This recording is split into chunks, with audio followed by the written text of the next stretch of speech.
I tried to beat pokemonxy using only fighting type. Can a squad of swole chads muscle through Kalos under Hardcore Nuzlocke rules, or will we be knocked out cold?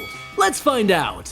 And now, it's time! Introducing a fierce fighting type wielder, fighting out of his mom's basement in Vanderbilt Town, with the dream to become the undisputed Kalos champion, presenting the future fighting type master, Twig!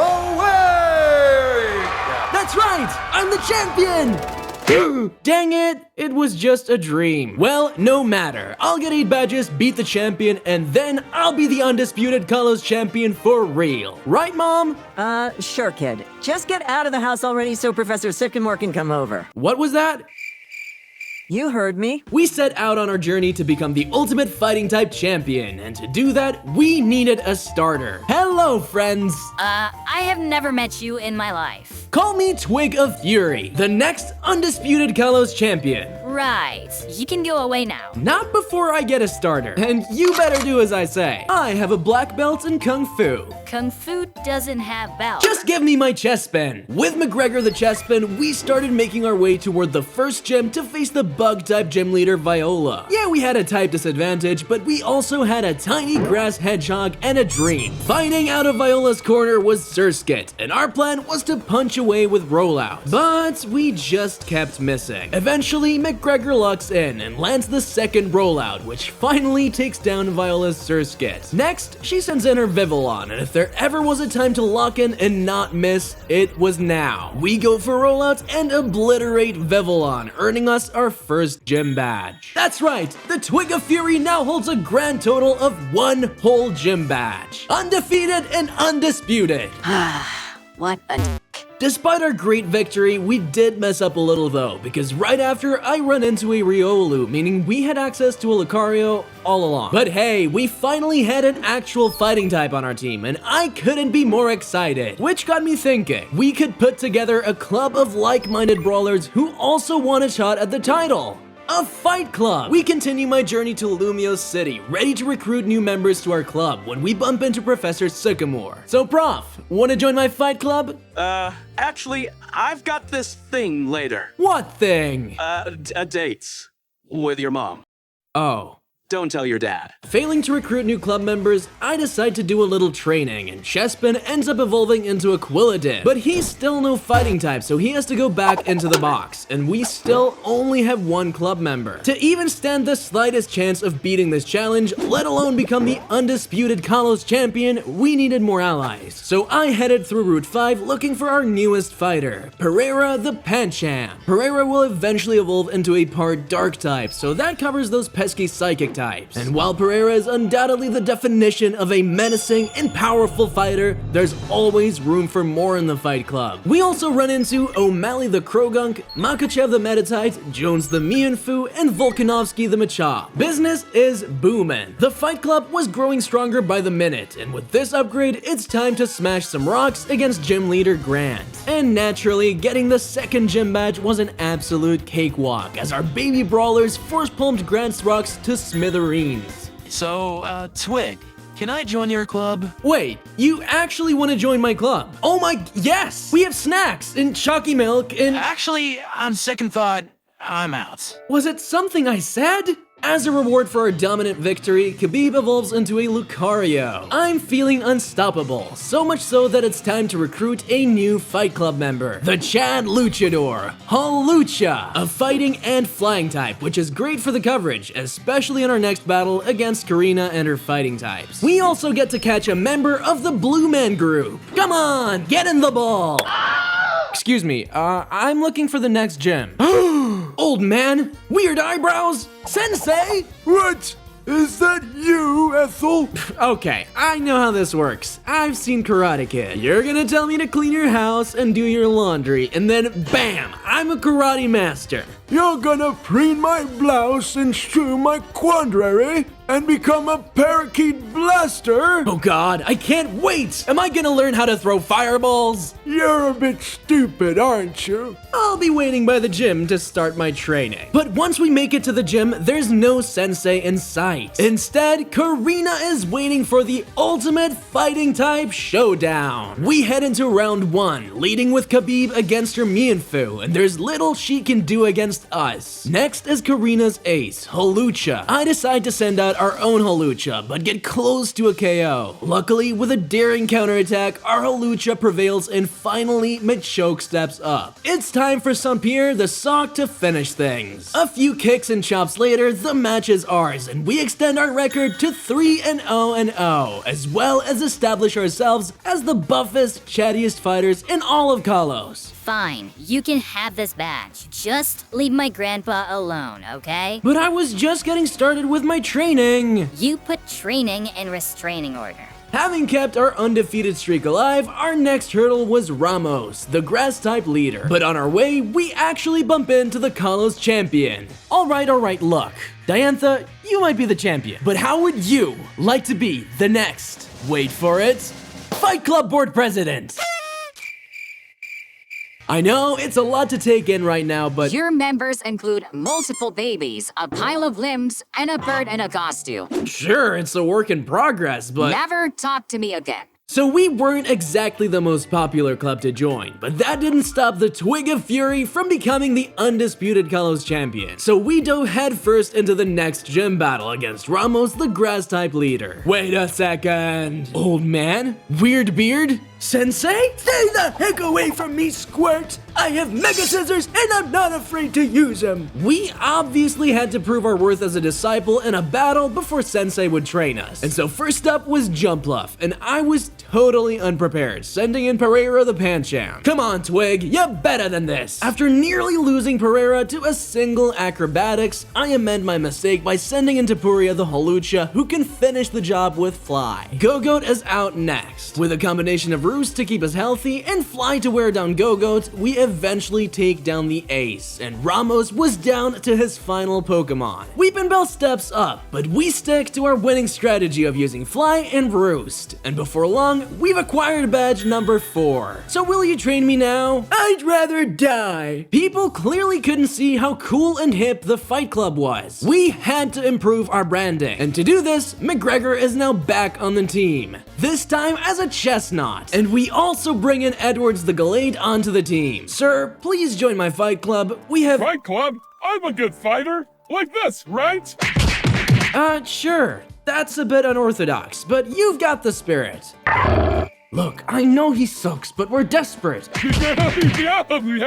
Okay, maybe not that desperate. Instead, we just keep working on our team until O'Malley evolves into a Toxicroak and Pereira evolves into a Pangoro, gaining the Dark typing, which will be great for our upcoming opponents like Olympia. But for now, we had to focus on beating Clement and his Electric types. He leads with a Mulga, and a Rock Tomb deals massive damage but doesn't quite take it out. In turn, Emolga manages to get away with a Volt Switch, pivoting into Magneton. But this was a big mistake on Clement's part, because we can easily finish it off with a quad effective Bone Rush. Next, Clement sends out his ace, Helioptile, but again, a Force Palm makes quick work of the Lizard. And finally, Emolga's all that's left. But after a couple more Rock Tombs, we've bested the Flying Rat and earned another gym badge. Things had been nice and easy so far, but this is where we finally get to the hard part, because next up was the Fairy Gym. There are only 3 things in this world I fear: death, vampire zombies, and fairy types. Really? Then why don't you lead the way into that forest there? Absolutely, but you know, I also recognize the value of teamwork, so, after you. You're not scared, are you?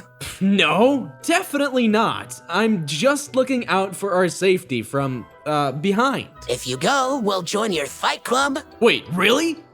No. Despite the general spookiness, the forest did offer us a new team member, Silva the Poliwrath. And after finally making it out of the creepy forest, we encountered something even creepier on the other side.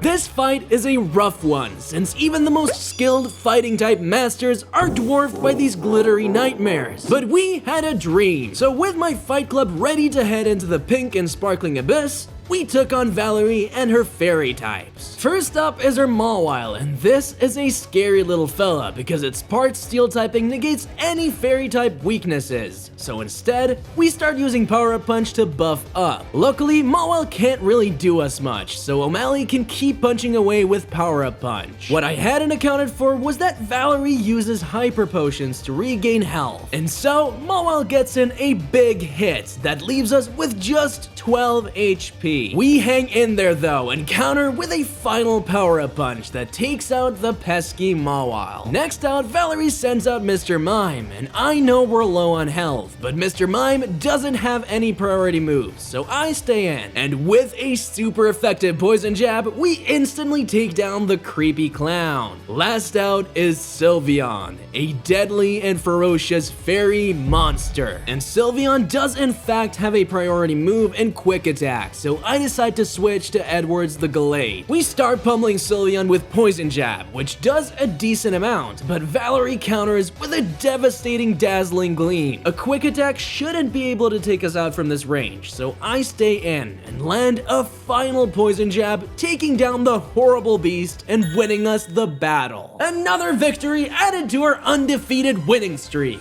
Nobody beats the Twig of Fury. I'm out of here. With 6 badges to our name, we continue our journey into the Pokeball Factory. No way! An obstacle course? Prepare for a training montage. This is expensive industrial equipment. Do not touch. Zoom! Yeah! Skadoosh! I don't get paid enough to deal with this. Having completed my training, I felt like a new man. I'm ready to face whatever obstacle comes my way.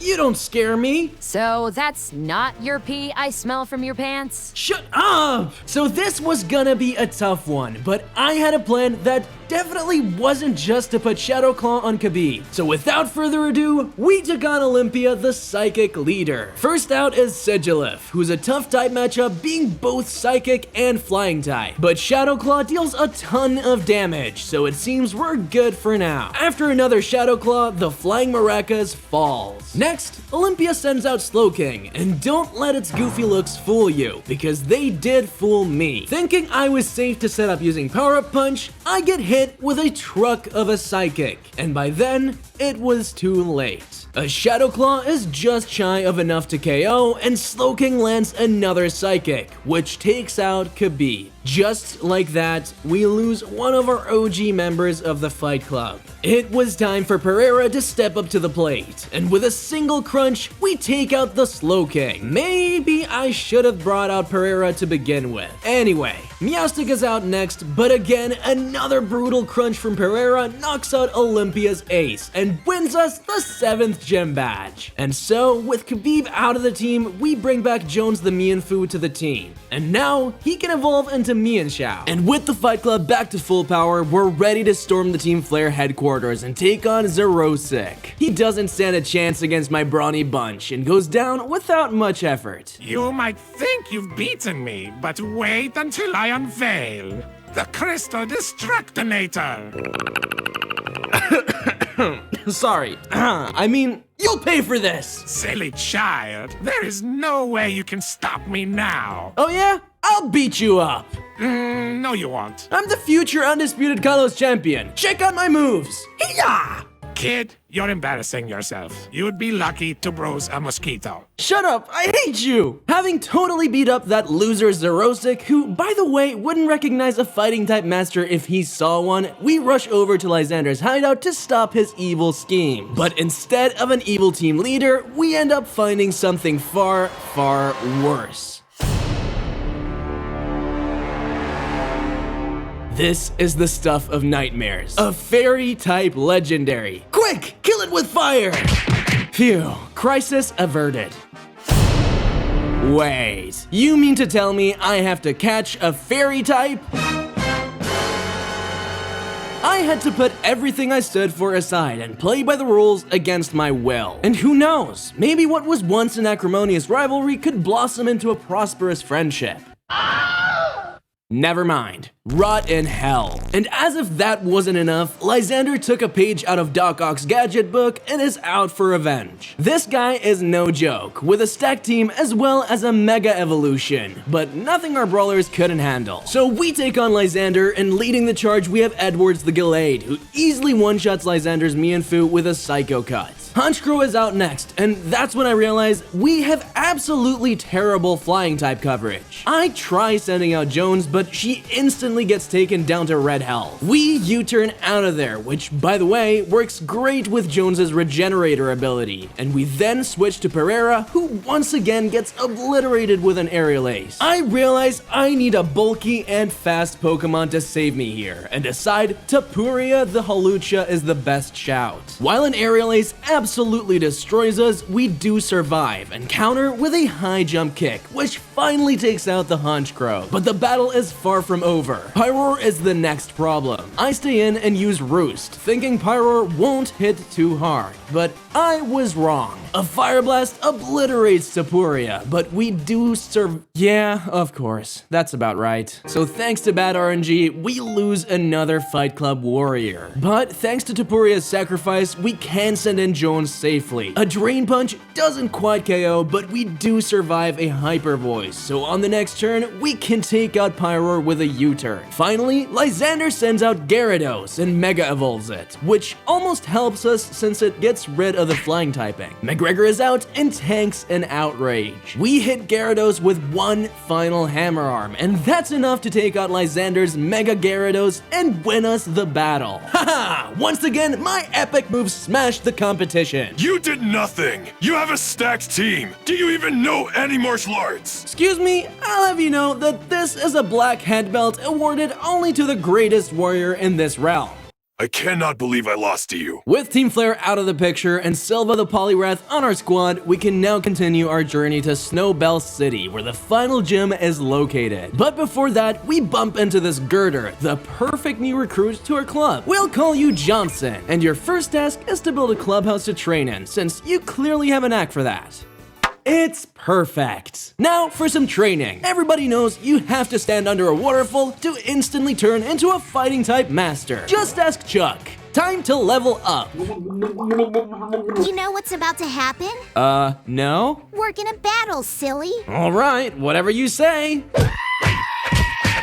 Yeah, Twig of Fury can't be stopped. Dude, you punched a little girl. What is wrong with you? My fighting skills were unappreciated, but that didn't stop me. We had one final hurdle to overcome before we could take on the league and become the undisputed Kalos champion. We were up against Wulfric, the Ice-type leader, ready to smash through his team. And a side note, some people may say his beard looks stupid, but there's a reason he has it, guys. He leads Abomasnow, who sets up Hail, which he can later pair with his Avalog's Ice Body ability. Wanting to get rid of the Hail, Jones U-turns out of there, stalling a turn. Next, we send in O'Malley, who can finish the Abomasnow with a Poison Jab. Wulfric now sends out his Cryogonal, who can be a wild card, so I switch into Silva, who tanks an Ice Beam. We start chipping away at Cryogonal with Power-Up Punch, boosting our attack, since we'll need it for that beefy Avalog. And 2 turns later, Cryogonal is out cold. Finally, Wulfric is down to his ace. Even with 2 attack buffs, Brick Break takes roughly half of Avalog's health. But with 1 more Brick Break, we can seal the win and get the 8th and final badge. You know what this means, right? I'm gonna be the next undisputed Kalos champion! You do know there's no such title, right? Sure there is. And once I hold that belt, everybody will fear me. You don't need a belt. You need therapy. With 8 badges in hand, we had one final goal: to challenge the Pokemon League and become the undisputed Kalos champion. And so, we headed through Victory Road, but on our way, we're stopped by our greatest rival, Serena. It's too late to join the Fight Club. You had your chance. That's not what Whatever, let's battle. The final showdown between me and Serena had begun, and we lead with Jones versus her Meowstic. We U-turn out of there, dealing massive damage, and pivot into Pangoro, so that Serena can't touch us with Psychic. Because Meowstic also has Disarming Voice, we once again switch back to Jones for another U-turn, which finally KOs. I send out Edwards next, and start setting up with Swords Dance. With a buffed attack, Edwards obliterates Altaria, Delphox, and Jolteon. But after that streak, we're almost out of health. Fearing a quick attack, I switch into Jones and finish off Serena once and for all. I was just kidding before, by the way. Spot's still open. Still no. With our rival out of the way, we continue our journey through Victory Road and finally make it to the Pokemon League. This is the place where I will prove myself as the ultimate fighter. But before that, I would have to go through some insanely hard fights, and I had to prep. I thought long and hard about who to bring, with Johnson the Conkeldurr and Volkanovski the Machamp having waited for their chance to shine. Ultimately, this was the team I decided to go with. With the Ultimate Fight Club assembled and the rest cheering from our clubhouse, it was time to step into the ring. All the hardships we'd endured, the challenges we'd faced, it all led up to this. Could we become the undisputed Kalos champion? Time to find out. First up, I decided to face Fire-type Elite for Malva. Her Fire types are tricky to deal with, but with Earthquake on several team members, it should be manageable. First out is her Pyroar, but thanks to its normal typing, a few power-up punches deal big damage, not to mention boost Silva's attack. A few turns later, we take her out. Next out is Talonflame. This speedy bird is scary, but we still have over half of our health left, and I know Silva's beefy, so we're good. So, we're not even through the very first fight in the league, and we already lost a team member. Yikes. That's okay, because we still have Volkanovski. That's right, that little birdie surely can't hurt this chat. Jeez! What did they feed this bird? Luckily, a Stone Edge is enough to take out the pesky bird, so we get our revenge. And next out is Torkoal, but this thing is harmless compared to its avian friend, and it only takes a couple earthquakes before it's out of the picture. Malva's last stand is Chandelure, who has an insane special attack stat, and we're not putting another teammate in danger, so it's Pereira's turn to shine. One last crunch one-shots Chandelure, and with that, Malva's defeated. So we're off to a rough start, but that's fine. We still have a title shot and a dream, and our next opponent is Wickstrom, the Steel-type user, which we're strong against. Except, his team seems to be specifically designed to counter my fighters. Wickstrom's first Pokemon is a set of keys. But not just any set of keys, a Fairy-type set of keys. Thankfully, all it does is set up spikes and goes down to a single earthquake. Next out is Probopass, but he's no match for Swolkanovski. Wickstrom sends out his ace, Aegislash, early, and an Iron Head deals quite a bit of damage. But Swolkanovski is out for blood and sends Aegislash to the Shadow Realm with a single earthquake. Finally, Caesar is out, but after switching to McGregor, we squish the bug in no time, and that's 2 Elite Four members down. Up next is Drasna, the Dragon-type user, and I know what you're thinking. Dragons versus fighters? That's so cool! This battle will be legendary! I'm gonna like and subscribe right now. Yeah, I know, I'm almost as good at reading people's minds as I am at stomping dragons. Just like we completely flattened Dragalge with just one earthquake. Drasna's Altaria tries covering up with Cotton Guard, but even then, a single Stone Edge knocks Altaria straight out of the sky. Noivern comes out next, and she's a bit more of a problem. Air Slash deals a great deal of damage, but we stand strong and counter with Stone Edge, which takes out Noivern. Last out is Druddigan, but this spiky guy has no business being on an Elite Four members team, and is no threat to us whatsoever. Once again, Swolkanovski carries the team to victory, and with that, there was just one last Elite Four member between us and a championship title fight. Time to show what the Twig of Fury is made of. Seabolt starts off with his Klawitzer, who doesn't quite go down to one high jump kick, and actually deals heavy damage back. Seabolt heals him, but with 2 more Drain Punches, we take out the Klawitzer and regain some health. Starmie's next, and this is one fast and dangerous starfish. With a super effective U-turn, we switch into Pereira, who's unaffected by Psychic. But Starmie also has Dazzling Gleam, so we again need to switch to avoid getting blasted to the moon. With Edwards out, we can survive the murderous starfish's attacks and counter with Night Slash, taking out the horrible sea monster. And next out is Gyarados, who hits us with an Intimidate. We need to switch out, so I bring out Volkanovski as his Gyarados starts breaking it down with Dragon Dance. On the next turn, Gyarados continues busting some dragon moves, and things are getting scary. We do not want to get hit by this thing. To my dismay, a Stone Edge takes Gyarados to a single HP. So close. But instead of going on a murder streak, Seabold instead decides to heal his Gyarados, which allows us to get a higher damage roll on the next turn and take out Gyarados before any harm's done. Now Seabold's down to his last Pokemon, Barbaracle. But this thing is no match for Volkanovski. And just like that, the Elite Four was behind us. And there was just one trainer left between me and the championship belt. Between me and my dreams. And that trainer was... Well. I should have seen this coming. There are only 3 things in this world I fear: death, vampire zombies, and fairy type. This is the stuff of nightmares. A fairy type legendary, rot in hell. You've been slandering fairy types long enough. I've had it up to here with your trash talk and your silly little fight club. Did you actually think you're a good fighter? Look at yourself. The only reason you're even here is because I planned for you to be, just so I could crush you myself.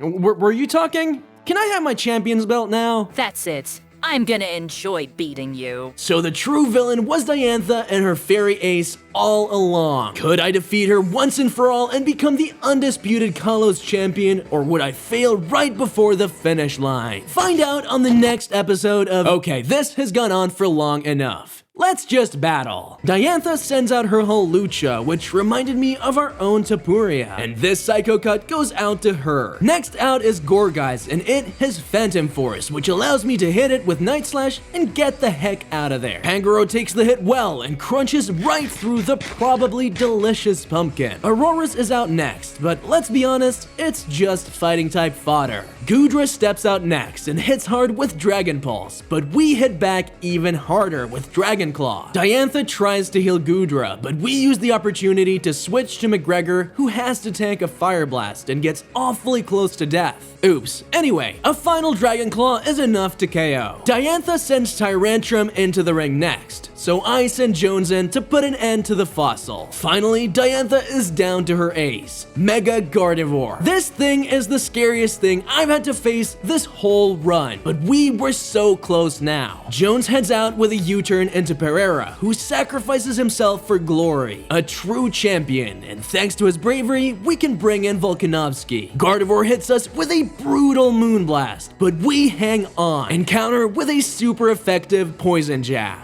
And with that, Gardevoir is knocked out cold, and we've just defeated the champion. Just like that, the belt is ours, and we've become the undisputed Kalos champions. Thanks for watching. For more hard-hitting Pokemon content, click on this video next, and punch subscribe because you do not want to miss my next video. Also, let me know in the comments what video you want to see, and if you like the video, click like. It helps me more than you know.